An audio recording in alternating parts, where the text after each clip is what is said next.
Hey guys, today we're doing class outside and I'm going around for a bit of a walk and taking some pictures with my Mamiya Universal medium format camera. This camera takes 6x9 images, which means that on a single roll of medium format roll film, I get 8 shots. I've been shooting with the Mamiya for a little while now and it definitely takes some getting used to. It's definitely not the most subtle camera out there, but it offers me some different opportunities for shooting on a medium format camera. So I'm going to show off the loading of the camera, of course, but I'm also going to talk about how it works, and we're going to take a look at some of the images that I'm going to shoot today, and we're going to shoot a roll of Ilford Ortho Plus, which is an 80 ISO black and white negative film from Ilford.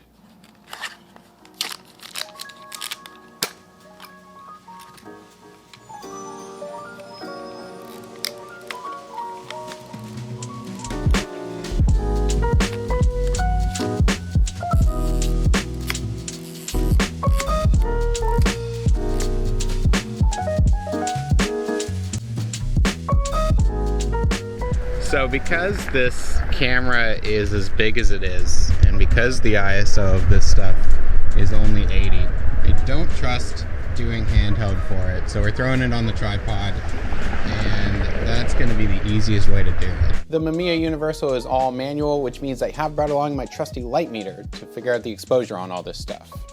Our shutter speed and aperture settings are actually on the lens itself, and on this 127mm lens I can go from f4.7 all the way down to f64, so some great depth of field here. Focusing is just done through a rangefinder on the top of the camera here, and I can use this switch to help with some framing options for 250, 150, and 100mm options. Alright, first stop, generic picture of the city skyline here across the park.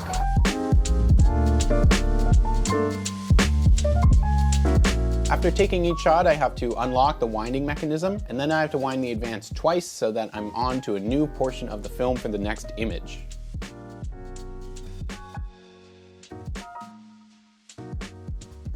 So the Mamiya Universal is what's called a press camera, so it's kind of set up to be done, at least in the past, for more professional use. Of course now, anything can go for just the casual person getting into shooting film. That's not really a knock at like the amateur community for film photography, because I mean that's what is supporting all of this stuff and ensuring a future. But it's also really important and worthwhile to know maybe some of the history and like the functionality behind these really expensive cameras that a lot of people like to buy and pick up and use just for getting into shooting some of these formats. Make informed purchases with these really expensive cameras is all I'm trying to say.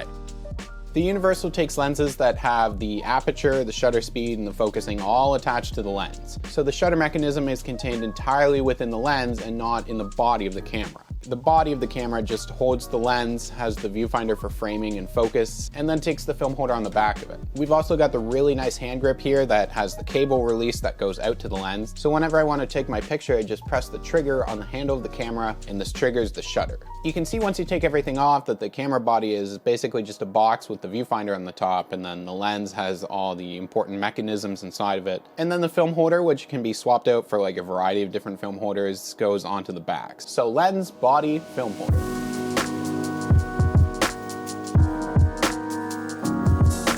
The Mamiya Universal, like using the Mamiya Universal feels a lot like using a 4x5 camera, like the Graflex that I have, which is also like a press style camera. It's not the most convenient. It's not really meant for like just like picking up and going out and shooting. It draws attention to itself, and a lot of the times you're going to want to throw these things onto a tripod. Whenever I was shooting medium format before, I was using a Kiev 88 and it was in questionable shape.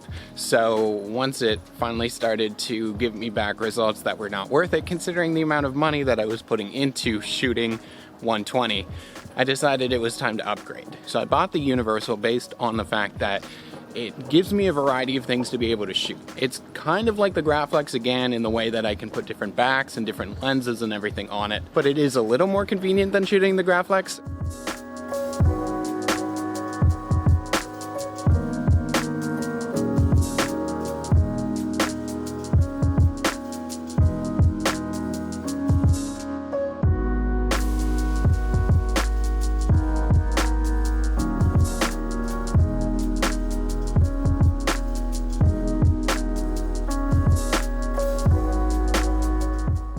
Jingle all the way.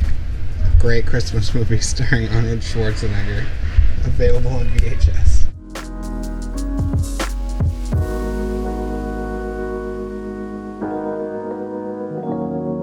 So the Universal and the other like similar Mamiya models like the Mamiya Super 23 and these different press style cameras that they put out do allow me the opportunity to shoot like a few different variations on the format. So while it's set up for 6x9 with the back that I have on the camera right now, I can also get a holder that will allow me to shoot 6x6 and 6x7, also peel apart instant pack film, which of course is no longer in wide availability, as well as there's some really interesting modifications out there for shooting things like Instax wide on the back of these things, which I would love to do.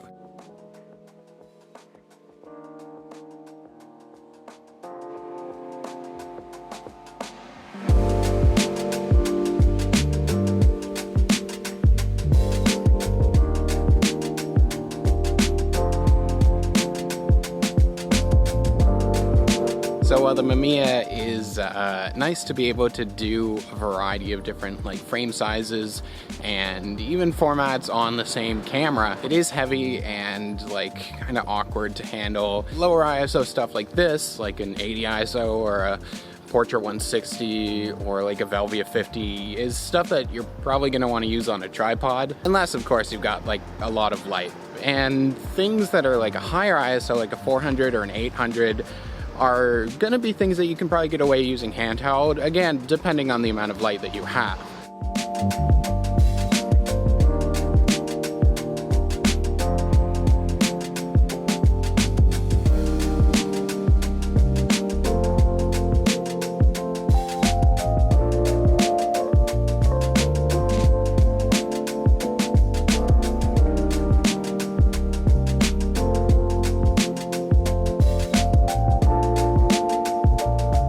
One more left on the roll, and then this roll of ortho is done, and I will be developing everything that you will either by this point have seen or will see in the video, depends on where I put the pictures.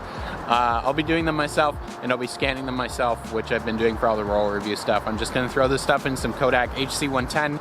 It's easy developer to get your hands on. I can do it and just use it for a single use, single roll stuff, so it's easier to use instead of holding on to chemicals that are going to expire before I get through them all. And then I'm just going to scan it on the flatbed at home, the Epson V700. This old guy.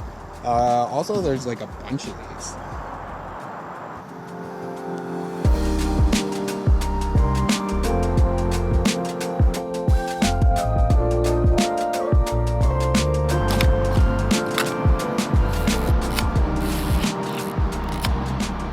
Alright, one roll of Ortho 80 done. So that's the Mamiya Universal. It's definitely not for everybody, and it's definitely like kind of awkward and cumbersome, but you can get away with shooting it handheld if you're shooting higher ISOs, but on stuff like this I didn't want to risk it. And definitely if you want to shoot with like a nice high aperture for like a really good depth of field, then you're going to want to throw this thing on a tripod. Also, when I go back home, I think I have to do a little bit of mail. But other than that, we're out walking around, and yeah, hopefully, I mean, by the time this video goes up, I'll know, but hopefully the shots on this look pretty good. I'm gonna go home and throw this in some developer. Hey, thanks so much for watching. Before I go, there's just this piece of mail that showed up in the P.O. box the other day that I really wanted to show off because it's really nice. It is from Owen over at the Film Photography Project, and it says, "Hey Noah, hope you enjoy this Bell & Howell 252 for keeps. I did a bit of work on it and it appears to be working fine. For some general tips on shooting older 8mm movie cameras, the blog I wrote is a great read if you haven't checked it out already." I'll throw a link to that Film Photography Project article in the description of this video. Inside is also a roll of Film Photography Project Cine 840, which is a 40 ISO black and white reversal movie film. So this is all regular 8mm stuff, and not to be confused with Super 8, but this is all regular 8, which I did a video on, and I fully intended to get out over the summer probably to shoot some 8mm film, because they were super kind to also send me a roll of color negative 50 ISO stuff back in March. Unfortunately, my Bell & Howell camera does not have a well-functioning motor in order for me to shoot this stuff. So they were super kind to send this along with some black and white 40 ISO reversal film, which means that if I send this back to them once I shoot it and it looks good, then I can project it. So hopefully now I will finally be able to pursue doing some regular 8mm. So of course, thank you so much to Owen and the Film Photography Project in general for just everything that they do and that they offer. There will be links in the description for that stuff. And thank you guys so much for watching. I'll see you guys soon.